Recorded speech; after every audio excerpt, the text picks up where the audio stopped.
Bonjour Raïssa. Bonjour Mélanie. Alors Raïssa, tu es blogueuse depuis plus de 3 ans. Tu as un blog qui s'appelle Be Happy, qui est assez connu à La Réunion maintenant. Donc oui, depuis 3 ans, effectivement, la communauté s'agrandit de jour en jour et à l'heure actuelle, j'ai une communauté de 2000 followers à peu près sur les réseaux sociaux. Alors qu'est-ce que c'est que des followers? Justement, c'est ce qu'on va voir ensemble parce que j'ai une question de Nathalie. Nathalie, elle a 16 ans et eh bien, elle a plein d'idées. Elle aimerait bien faire un blog, mais elle ne sait pas vraiment comment s'y prendre. Alors qu'est-ce que c'est qu'un blog déjà, pour commencer? Alors, un blog, pour faire très simple, on va dire que c'est un carnet de bord personnel qu'on va tenir sur la toile et on va installer une communauté et au fur et à mesure agrandir notre lectorat. Et pour s'y prendre, il y a plusieurs façons. Donc, soit tout simplement, on va dans un moteur de recherche, on tape comment créer son blog et on va avoir plusieurs plateformes qui sont gratuites et qui sont à disposition de n'importe qui pour pouvoir créer un blog de A à Z avec justement des outils très très faciles. Quelle est la différence entre un site internet et un blog? Alors, un site internet, on va dire que c'est plutôt généraliste.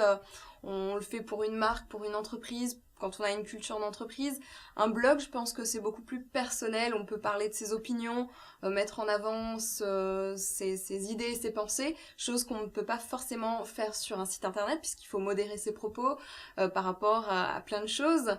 Alors sur on un est plus blog, cadré, c'est plus libre finalement, libre d'expression un blog. Tout à fait. On va sur internet finalement et on tape comment créer un blog, on tombe sur des comment ça s'appelle en fait, c'est des sites qui regroupent des blogs, plein de blogs. Exactement. Alors si vous êtes néophyte, effectivement, vous allez partir vers des structures qui vont vous permettre de créer le blog gratuitement et facilement sans avoir de compétences particulières dans le domaine informatique. Donc on n'a pas besoin d'être un geek, de s'y connaître sur internet, l'informatique. Vous allez avoir au fur et à mesure des carnets de tutoriels qui vont vous permettre de créer votre blog de A à Z très facilement. Ensuite, après plusieurs années, quand on a envie de personnaliser au maximum son site pour que ça soit beaucoup plus à notre image, là on passe sur la formule avec un hébergeur, comme tu l'as précisé. Donc là c'est un petit peu plus technique, mais pareil, vous allez sur un grand hébergeur qui est très connu sur les réseaux sociaux que vous allez pouvoir découvrir au fur et à mesure et par